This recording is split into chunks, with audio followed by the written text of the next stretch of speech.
Spotlight is proudly sponsored by HEC Media, St. Louis's home for arts, education, and culture.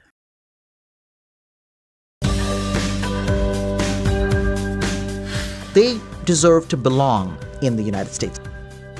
I've sort of found the person that I am here. St. Louis has such a great history that we want to make sure that that's maintained.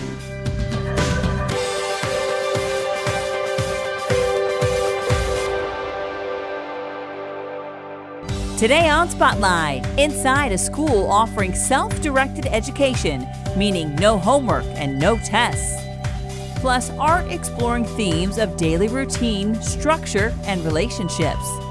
And then a slew computer scientist creates an app allowing people to help authorities crack down on human trafficking. But first, efforts are underway to save a historic home. Find out what makes this place so special. It's Sunday and you're watching the multiple Emmy Award-winning Spotlight. The Eugene Fieldhouse Museum in downtown St. Louis has been a beloved historic treasure open to the public since 1936. It was the first historic house museum in the city.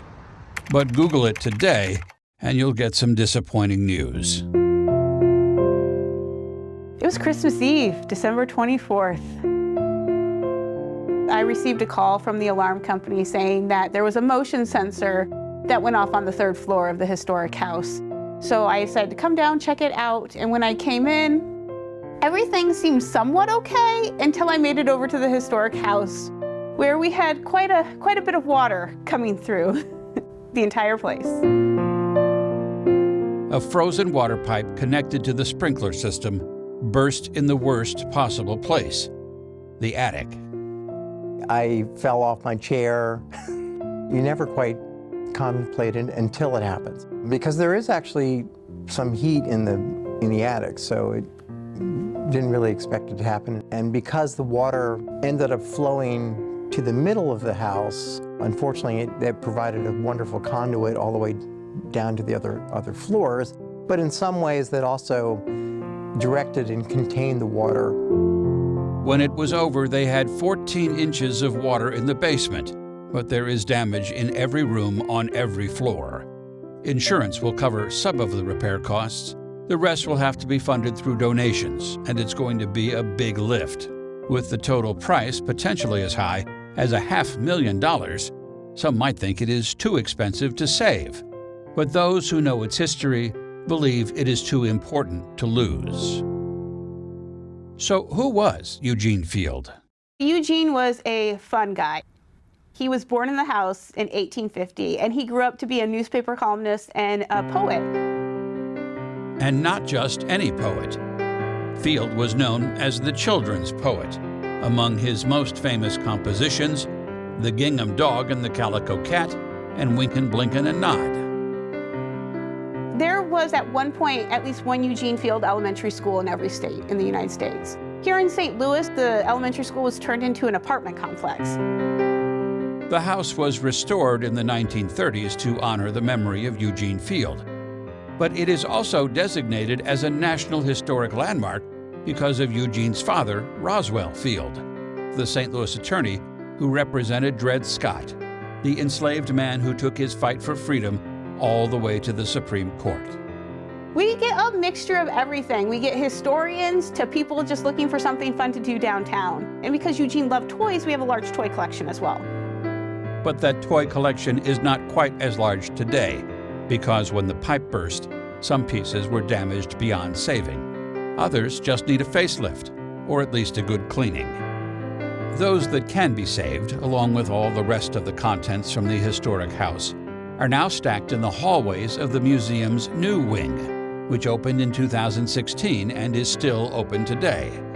Ironically, the historic home's old age is part of the reason why much of the damage is only cosmetic.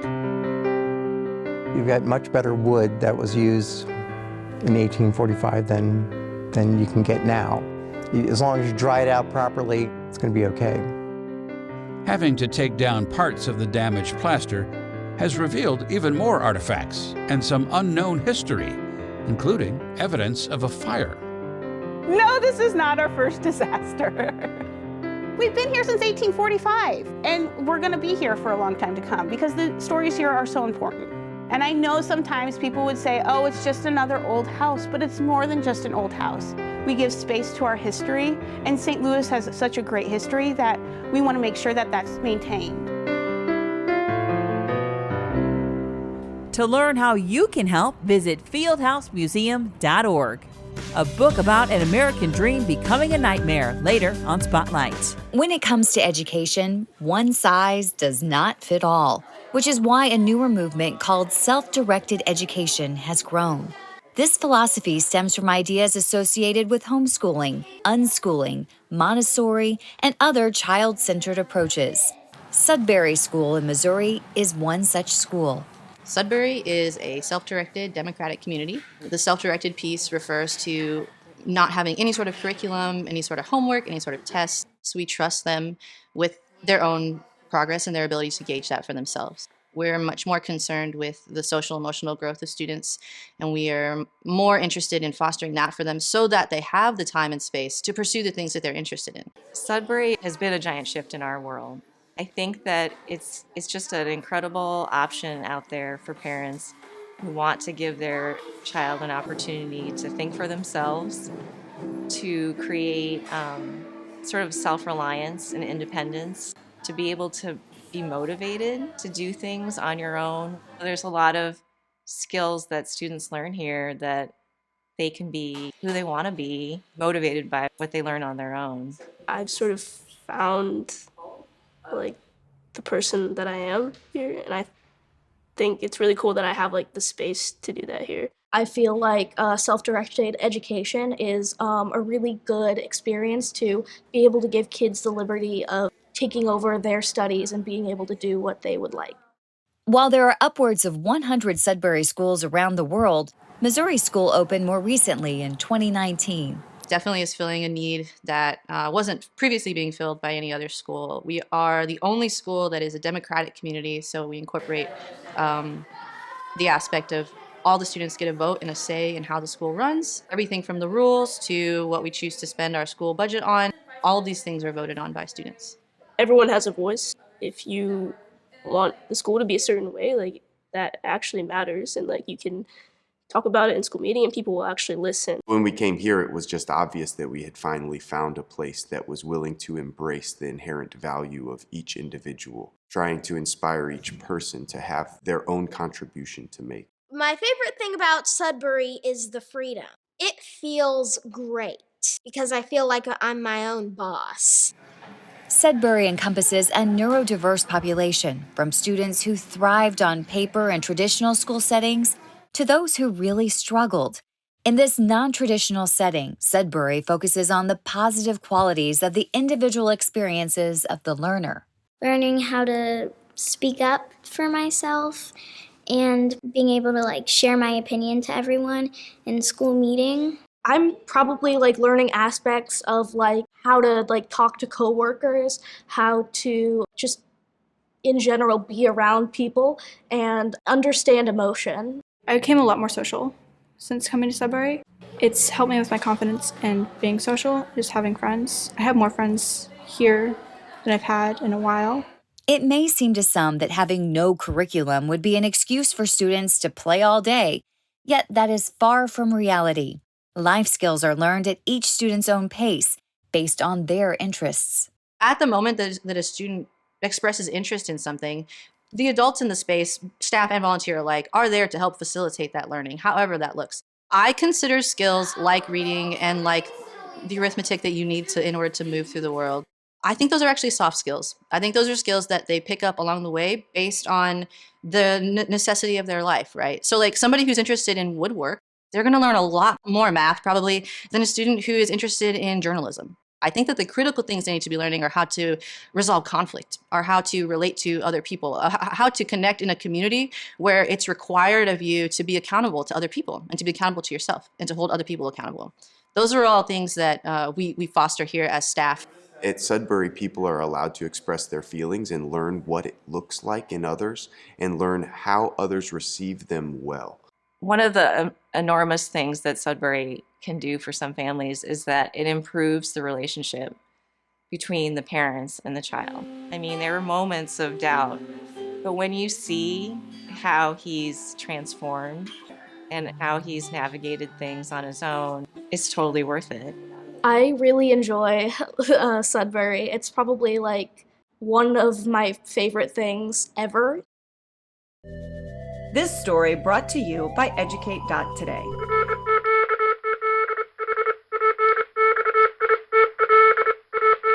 Originally conceptualized in the wake of the discovery of electromagnetism, electromagnetic telegraphy became the platform from which Morse code was developed. Sent through pulses of electric currents, early telegraphs were designed to receive the pulses in a series of coded patterns that translated to letters and numbers. With the arrival of the first commercial telegraph, patented by William Cooke and Charles Wheatstone, a variety of codes were developed to communicate via electromagnetic waves. With the growth and popularity of electromagnetic telegraphs came the interest in developing a cohesive communication system. So along comes the artist Samuel Morse, physicist Joseph Henry, and mechanical engineer Alfred Vail, who created what later became known as Morse code. Initially, this code was transmitted by electric currents that triggered the machine's stylus to form indentations on paper tape. But over time, audio transmissions were developed, so what once had to be read on paper before being transcribed could instead be presented aloud, concurrent with the transcription, thus speeding up the process altogether. For many years, Morse code was set over the radio as an efficient way to communicate in the Air Force, the Navy, and as independent radio operators. Modern technology allows us to now communicate in more efficient ways, rendering Morse code essentially obsolete. However, it's still taught and upheld to some capacity by major institutions. Celebrate Samuel Morse's birthday on April 27th. And more ingenious inventors with videos for classroom and homeschool use at Educate.Today. Keyword invention.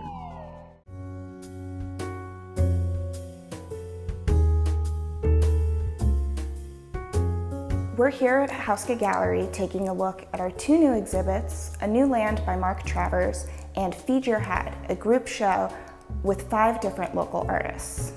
When you first walk in the gallery, you will see the work of Mark Travers, who is exploring landscape in a unique way. My name is Mark Travers, and I am the featured artist this month at Hauska Gallery. My exhibit is called A New Land.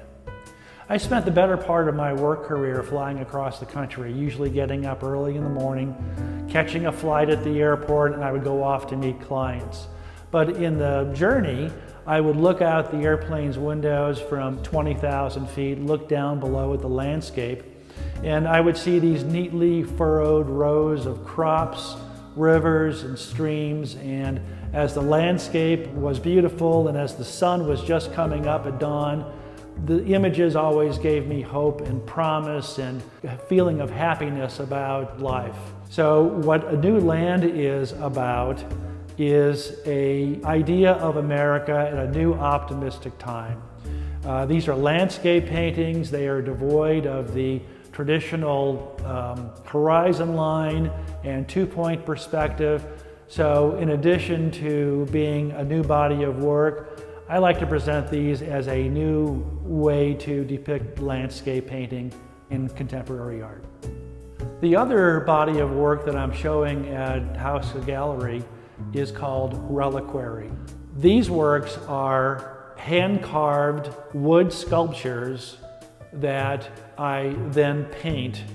And what I have done is look at the ancient Assyrian wall sculptures from 800 BC, the Buddhist steels from 1500 BC, as well as more contemporary ironworks from the 1800s and 1900s.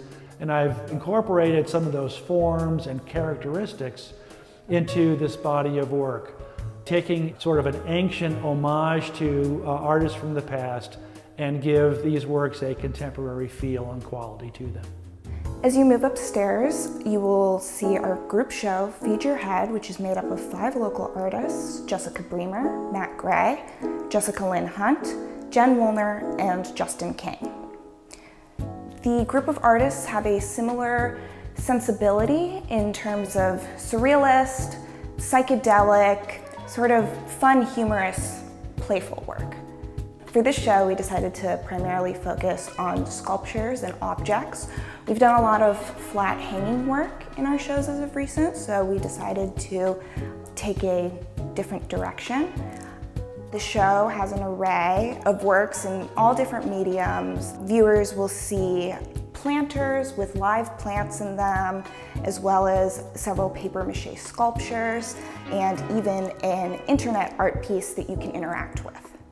There's a little something for everyone in this show, I think. We have a lot of brightly colored, inspiring pieces, larger than life work, and there are a wide array of ideas being explored by the different artists. Both exhibitions will be up through May 19th. For more information, you can visit our website at hauskagallery.com. Scan the QR code on your screen to follow us on Facebook, Twitter, or Instagram. Hotels will have people coming and going all summer. St. Louis University's Assistant Professor of Computer Science, Abby Stelianu, is asking travelers to take advantage of their hotel stays by doing something a little extra. Not much, just take some photos of your room, different angles, the bathroom included, and upload them to a free app she created called Trafficking. Victims of human trafficking are often photographed in hotel rooms. The pictures are then used in advertisements for things like sex services, and identifying where those pictures are taken is a big part of the investigations. So when travelers anonymously share hotel room pictures to Trafficking, matches can be made to images taken by human traffickers. Identifying where those pictures are taken is a big part of the investigation.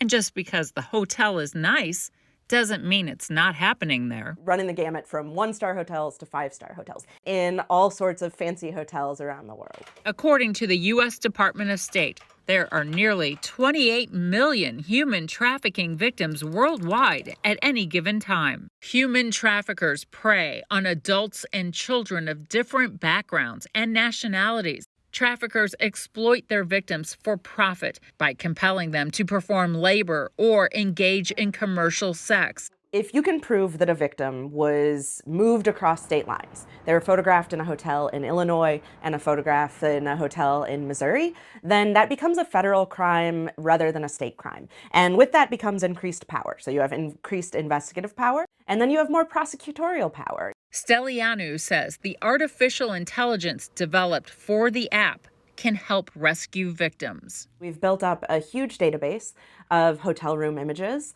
and then we use AI approaches to figure out, essentially from the patterns that we've seen in those pictures, where the victim photograph was taken.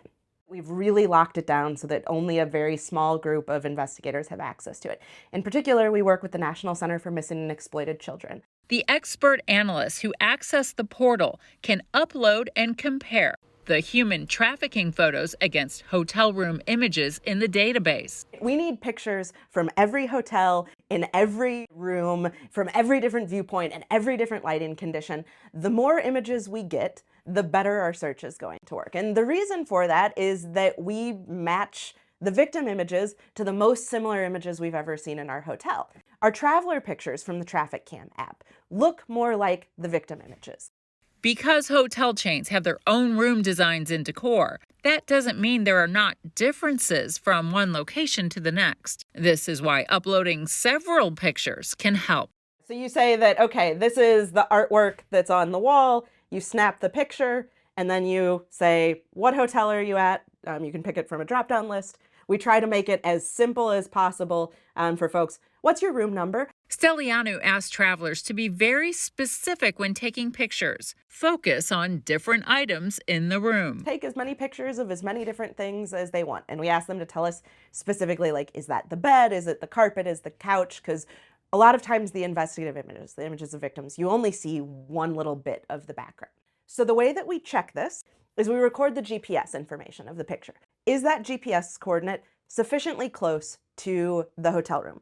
What we hear from the National Center for Missing and Exploited Children is that they're using it on a daily basis. It's working. We hope that our tool can help bring the victims justice. And a lot of that is making sure that their traffickers are not trafficking them or any other victims again in the future. HEC Media. Recognized, celebrated, honored time and again for excellence in the industry. HEC Media has been bringing home the hardware for over a decade. Arts and education to author talks, magazine shows and documentaries, individual craft achievements to overall excellence. Find all of the award-winning content at hecmedia.org.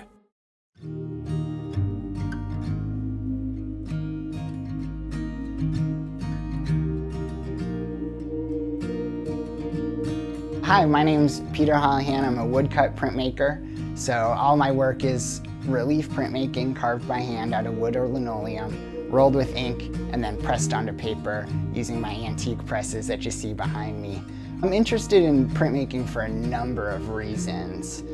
The first being that it's almost a more sculptural approach to making a two-dimensional image. So while everything is ultimately a printed piece, it starts with the carving, so it starts with a very physical, three-dimensional process. Translating things through that process is really interesting, especially when you start to think about the binary of relief. So it's either inked and printing or not inked and printing. So how do you get a value from that? So printmaking is always a new challenge. With every print, I think I learn something new. And there's a rich tradition and history of printmaking that I'm pulling on, which includes bringing humanity out of the dark ages and into the information age. So there's kind of a romanticism about it too, as well as the ability to create repeat images. I try and make images that are approachable and fun to look at first and foremost. So my pieces will have a tinge of humor or line work or color work that brings you in. But then I'm kind of using the medium and I want to push it more towards delivering some kind of message or storytelling. So I'm really interested in folklore, oral storytelling traditions, and so combining that with stuff like illustration and graphic design and text-based work, mushing that together with the rich history of printmaking and its history as almost like a tool for propaganda in some ways, but using that in combination with all these other influences and images that I'm pulling together to kind of, again, make something that's approachable, but also ultimately delivering a message or a theme. I'm really excited to see everybody at the art fair and to discuss the work and to show off some of the new prints that I'm working on. I'm excited about some new directions I'm taking, some landscape work. Yeah, come see me at Laumeier. I'll have a lot of new and exciting stuff to share. See Pete's Prints at the 36th Annual Laumeier Art Fair, Mother's Day weekend, May 12th through the 14th. For original programming and award-winning content, explore hecmedia.org. Find all of your favorite genres, including the arts and sciences. Go in-depth with the latest research. Get insight into new technologies. Learn about breakthrough discoveries. Find it all in one place. Explore hecmedia.org.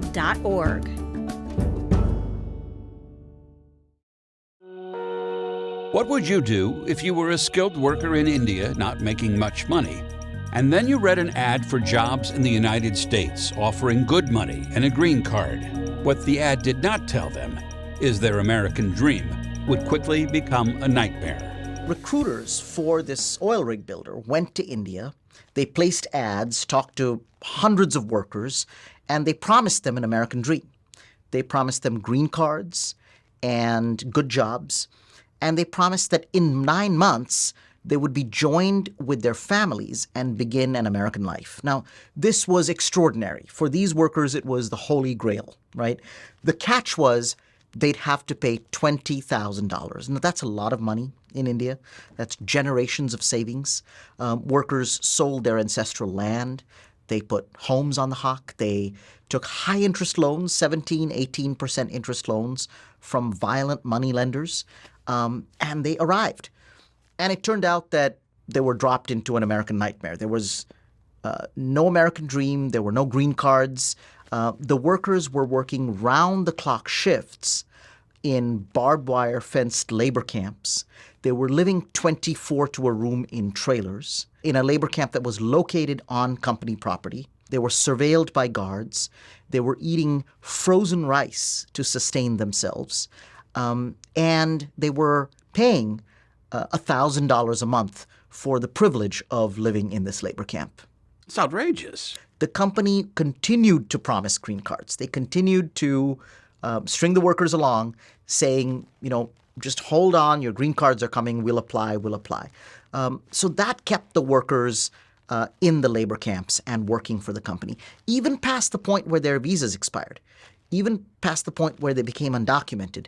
They stayed in the labor camp, not able to go anywhere. That's the definition of human trafficking and forced labor, that you're not free to leave. And a federal jury came out afterwards and said that, yes, even though the workers were theoretically able to physically leave the camp on their 2 feet, they couldn't have left because of the debts and the threats. Until they did. Until they did. And that's the great escape at the center of the book. Why go to the extreme of the escape? Why not do something like just a strike? Yeah, the strike was actually something the workers were ready to do. In labor organizing, you strike for things a company can give you. And these men needed green cards. They needed legal status in the United States. They needed to be made whole, not just in terms of money. They needed the promises to be kept that were made in India of legal status, the ability to work and stay in the United States and bring their families. And that's just not in the power of a company. No company that grants a worker a temporary visa is in the position of promising that that visa will turn into a green card, no matter how much the company wants. And to bring attention to it, then they marched from Pascagoula, Mississippi, where the oil rig company was, all the way up to Washington, D.C. You just can't reward these bad actors. And that was why it was incredibly important for the workers to stay in the U.S., and bring this company for justice. That's what they eventually did. They took the courageous step of coming forward to report this crime at great risk to themselves. And so they deserve to belong in the United States. And that's something eventually the U.S. government agreed to and happily granted them visas. To find out if there are better protections for immigrants in place now after this case, watch the full interview at hecmedia.org. Next week, a school and daycare that focuses on STEM for all ages. Plus, an artist who hand-builds sterling silver jewelry. Thanks for watching Spotlight. Join us next Sunday at 9:30 a.m. on KPLR 11.